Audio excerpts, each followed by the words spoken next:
Olá, muito boa tarde, você internauta que está ligado aqui nas informações do site Notícias Agrícolas. Estamos de volta com os nossos boletins agora para a gente falar sobre o mercado do petróleo e também avançar um pouco mais sobre as projeções relacionadas ao diesel aqui no Brasil. Para isso, eu converso agora com o Bruno Cordeiro, que é analista de energia da consultoria Stonex. Bruno, muito boa tarde, obrigado por estar novamente aqui com a gente, atualizando todas as informações relacionadas aí às energias. Boa tarde, Jonatas. Boa tarde, pessoal que nos assiste. E eu que agradeço pelo convite. Bom, Bruno, vamos começar falando um pouco sobre o mercado, né? A gente até na última conversa falou bastante sobre as oscilações que vinham sendo registradas, né? E hoje temos mais um dia de quedas aí de cerca de 2% sendo registradas tanto para o petróleo WTI quanto para o Brent, ambos aí em cerca de US$ 80 o barril, o Brent até um pouquinho mais, né? Cerca de US$ 85 o barril. Queria começar falando sobre o mercado, então, de hoje, que os operadores estão acompanhando, porque me parece que ficam cada vez mais evidentes as possibilidades de aumentos nas taxas de juros nos Estados Unidos. É claro que isso, de alguma forma, poderia impactar ali a economia desse, que é o principal país consumidor do óleo bruto, não é isso? Exato. Como a gente vem observando, né, nos últimos meses, o Banco Central estadunidense, o Fed, ele vem promovendo uma política monetária contracionista, né, no intuito de combater a inflação no país. Claro que isso acarreta alguns fatores, né, negativos em relação aos indicadores econômicos. Então, conforme vai se aumentando a taxa de juros, né, vai tendo a perspectiva de uma desaceleração da economia e, por consequência, a redução da demanda de algumas commodities, principalmente commodities energéticas. E aí o petróleo e o diesel são bem impactados, né? Hoje pela manhã, né, houve um crescimento aí das expectativas em relação a uma nova alta da taxa de juros, né, promovida pelo Fed. Então, a manutenção de uma política monetária contracionista agressiva, né, por parte do Fed para tentar conter as altas do preço no país. Tá? A gente teve a divulgação do relatório do Departamento de Energia dos Estados Unidos, né, o relatório semanal deles, em que houve a redução dos estoques de petróleo e de diesel, mas mesmo assim, né, essa redução dos estoques ela serviu mais como um freio para as quedas que a gente está observando hoje, do que para uma sustentação, por um suporte, né, ao óleo bruto diante desses fatores exógenos do mercado que se dá nessa perspectiva de alta da taxa de juros e, por consequência, nos próximos meses, uma desaceleração maior aí da demanda por petróleo e derivados no país. Sim. Essa questão envolvendo os Estados Unidos, né, até se sobrepõe também a um outro dado importante que veio da China, né? A China divulgou ali os resultados relativos à sua economia. A economia chinesa cresceu 4,5% no primeiro trimestre desse ano de 2023, de janeiro a março, né? E é um resultado que foi bastante interessante, que seria um fator de suporte aos preços, porque a China é a segunda maior consumidora de petróleo no mundo. Os dados vieram bastante otimistas, mas ainda assim não foram suficientes justamente para dar suporte ao mercado, né? Ou seja, a questão envolvendo as taxas de juros nos Estados Unidos estão pesando mais, né? Exatamente. O grande X da questão, né, em relação ao mercado de petróleo esse ano, se dava de um lado a demanda norte-americana e europeia, mas mais do lado americano, né, e do outro lado, que continua sendo uma incógnita, se dá na demanda asiática. A divulgação de um PIB crescendo ali 4,5% no comparativo anual, né, ao longo do primeiro trimestre, veio como um fator muito positivo porque foi uma divulgação que foi além das expectativas mais otimistas, né? Então, está realmente mostrando que a economia chinesa ela está se recuperando, os níveis de atividade industrial, né, o PMI industrial também está se recuperando ali. Então, de fato, é uma situação que o país ele vem saindo de lockdowns severos, né? Ele vem reduzindo ali as medidas restritivas e vem saindo, claro, de uma forma lenta, uma forma gradual, mas vem saindo, né? Sim.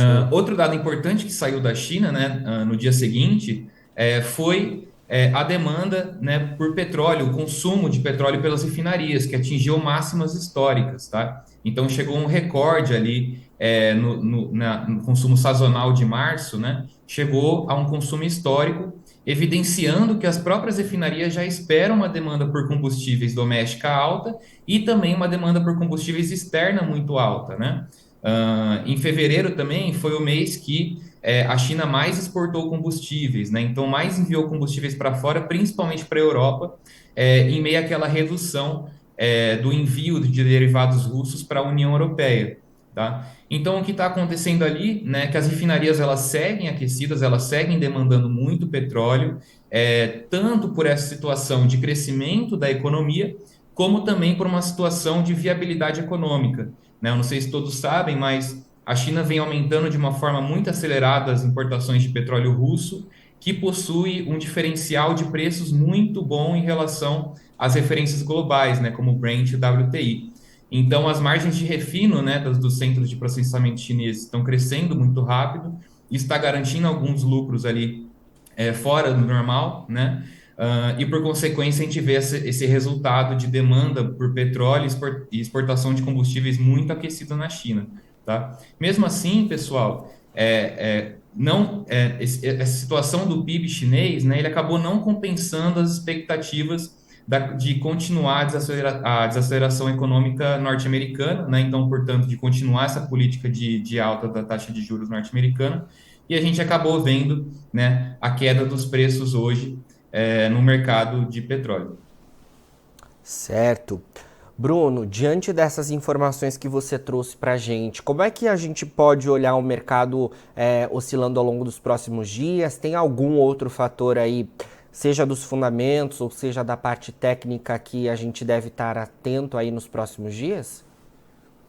Olha, a situação, né, de que a gente vê hoje no mercado de petróleo é que ele varia muito em relação a fatores exógenos, né? Então, a fatores que não dizem especificamente ao fundamento de oferta e demanda do petróleo, mas sim a fatores econômicos, tá? Então, a própria decisão do Fed, né, apesar dela já ter sido previamente precificada, caso ela seja de fato, haja um aumento da taxa de juros norte-americano, isso pode impactar negativamente os preços do petróleo, tá? Outros fatores, como a divulgação de novos indicadores econômicos, tanto nos Estados Unidos quanto na China e na Índia, podem impactar os preços do petróleo de maneira positiva ou negativa, né? E os próprios fatores de fundamento mesmo, né, de oferta e demanda, apesar de eu falar que não, eles não vêm trazendo um impacto tão grande para o mercado, eles seguem sendo determinantes aí para a movimentação dos preços, tá? Então, as divulgações semanais ali dos estoques, produção, demanda de petróleo e derivados nos Estados Unidos vai continuar impactando bastante aí e movimentando bastante os preços do óleo bruto, tá?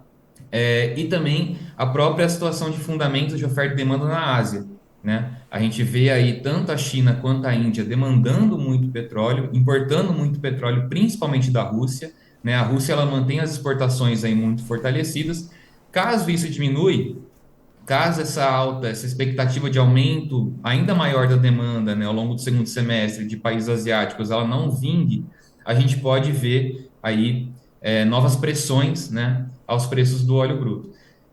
No caso contrário, caso a gente veja, né, realmente eles continuando crescendo aí o consumo de petróleo, continuar crescendo a demanda por derivados, e a gente veja uma economia estadunidense resiliente, né, então que mantém aí indicadores econômicos positivos, mesmo com essa política monetária contracionista, a gente pode ver o cenário contrário, a gente pode ver uma sustentação dos preços. Claro, isso vai depender muito dos próximos meses e muito do comportamento tanto da economia chinesa, indiana, como também da economia norte-americana. Perfeito. Bruno, queria então agora avançar sobre um relatório que vocês aí da Stonex divulgaram recentemente relacionado ao diesel, né, aqui no Brasil. Tava dando uma olhada nos dados, né, e o consumo de diesel, tanto o de diesel quanto o de biodiesel, mas queria focar agora no diesel, ele deve ter um salto importante neste ano de 2023 após a definição sobre a mistura do biodiesel do diesel, né, feita recentemente pelo CNPE. Fala um pouco para a gente sobre essas projeções e quais as principais atualizações que vocês trouxeram neste recente relatório. Legal. Bom, a gente viu que a demanda por diesel no ano de 2022 já tinha apresentado um recorde, né, da série histórica. a gente vem observando que a retomada da economia brasileira vem garantindo esse aumento do consumo do diesel B no Brasil, né? Diante disso, 2023, né, as nossas estimativas elas seguem apontando aí para um crescimento de 1,3% anual, né, do diesel B no comparativo com o ano passado. Então, nossas expectativas elas apontam para uma demanda total de 64 milhões de metros cúbicos aí de diesel ao longo de 2023, né? Isso se dá por alguns fatores que acabam determinando o crescimento, né, da demanda por diesel. O principal é a perspectiva de crescimento econômico. Então, o próprio Boletim Focus ele já aponta aí a perspectiva para um crescimento de 0,9% do PIB, né? Isso acaba fazendo com que você tenha uma perspectiva forte, né, em relação ao crescimento da demanda de diesel, porque tem uma correlação muito forte entre crescimento econômico e consumo desse combustível em específico, né? Outro fator, né, outro determinante para esse crescimento da demanda de diesel B se dá nas perspectivas das próprias safras de soja e de milho, né? Então, existe uma perspectiva, principalmente para o lado da soja, né, de um avanço muito forte da produção dessa commodity e, por consequência, né, um aumento do diesel que vai ser utilizado principalmente para o envio, tanto a colheita quanto o transporte da soja, né, até o consumidor final. Então, esses são os dois principais fatores que acabam movimentando, né, essa perspectiva de aumento do consumo de diesel, e a gente está vendo também, né, um aumento das importações desse combustível, né, ao longo de março. A gente viu que as importações chegaram a mais ou menos 1,7 milhão de metros cúbicos. É um volume significativo quando a gente pensa sazonalmente, né? E vem trazendo aí uma perspectiva realmente de que a demanda também vai vir muito forte. A gente viu os dois primeiros meses de 2023, né, com uma demanda menos aquecida, houve uma queda de 2,3% no comparativo entre esses dois primeiros meses de 2023 e 2022, mas o consumo de diesel ele tende a crescer de forma muito acelerada, sazonalmente, ao longo do segundo e terceiro trimestre. Então, as nossas perspectivas seguem aí, né, de um crescimento, principalmente ao longo desses dois trimestres, que é onde a demanda aí por diesel deve vingar. Certo. Bruno, você até mencionou aí, né, sobre a safra brasileira. Sei que não é a sua expertise aí na Stonex, né, soja e milho, né, grãos aí de um modo geral, mas eu queria que você falasse um pouco sobre isso, né, voltado para a questão do biodiesel, porque a gente está com a safra aí em andamento, né, e é importante a gente saber se há preocupações relacionadas à disponibilidade da soja, né, que aqui no Brasil é muito importante para o mercado de biodiesel, né, e se haverá matéria-prima disponível aí para o biodiesel nesta safra. Acho importante a gente falar isso. A safra da Argentina também tem sofrido impactos, né, gigantescos, né? Deve ter uma das piores safras das últimas décadas a Argentina. O Brasil deve ter uma safra de soja recorde, mas ainda assim fica atenção diante de todos esses dados, porque a gente sabe da importância, né, da safra de grãos para a produção do biodiesel aqui no país. Exatamente. Eu até, né, acabei não mencionando na pergunta anterior, mas de fato, né, teve aquela questão do CNPE aprovando o aumento da taxa de juro, da taxa de biodiesel, na taxa de mistura do biodiesel no diesel, né, de 10 para 12%. E diante disso, né, começou a haver esse questionamento. Vai haver a oferta necessária, né, no óleo de soja para atender a demanda brasileira? O que a gente observa hoje, né, é que exatamente por essa safra recorde da soja, a gente vai ter uma produção aí que vai garantir o consumo existente no Brasil, tá? Então, as nossas expectativas apontam, as nossas estimativas apontam que haja mais ou menos 2,5 milhões de toneladas, né, de óleo de soja sobrando ali para exportação, mais para os estoques de passagem, tá? O grande X da questão vai se dar exatamente nas exportações, né, pessoal? Por quê? A gente teve a situação da quebra de safra na Argentina, né? Hoje existe uma preocupação de que a Argentina ela não consiga mais exportar esse óleo de soja para outros agentes, né? E essa responsabilidade vai acabar recaindo no Brasil em meio a essa safra recorde de soja, né? E, portanto, essas perspectivas de uma produção recorde aí de óleo de soja que a gente vai ter ao longo do ano, né?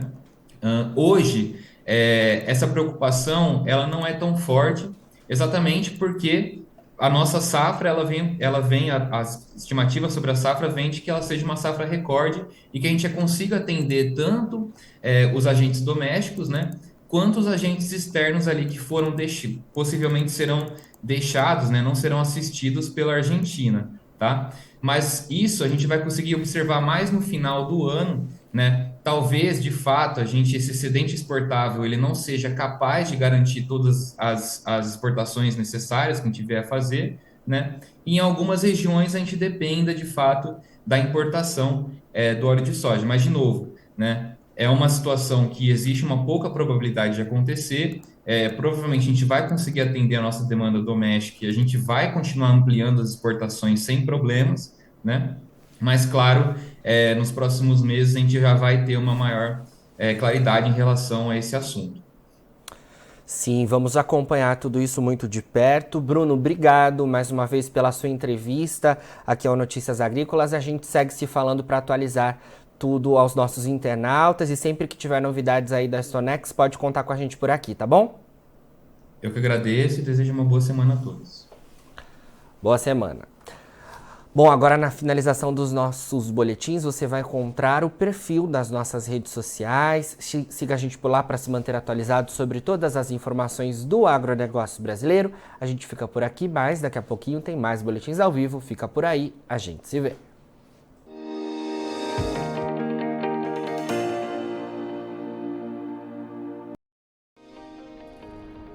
Se inscreva em nossas mídias sociais no Facebook Notícias Agrícolas, no Instagram @Notícias Agrícolas e no nosso Twitter @Notiagre. E para não perder nenhum vídeo, não se esqueça de nos acompanhar no YouTube e na Twitch, Notícias Agrícolas Oficial.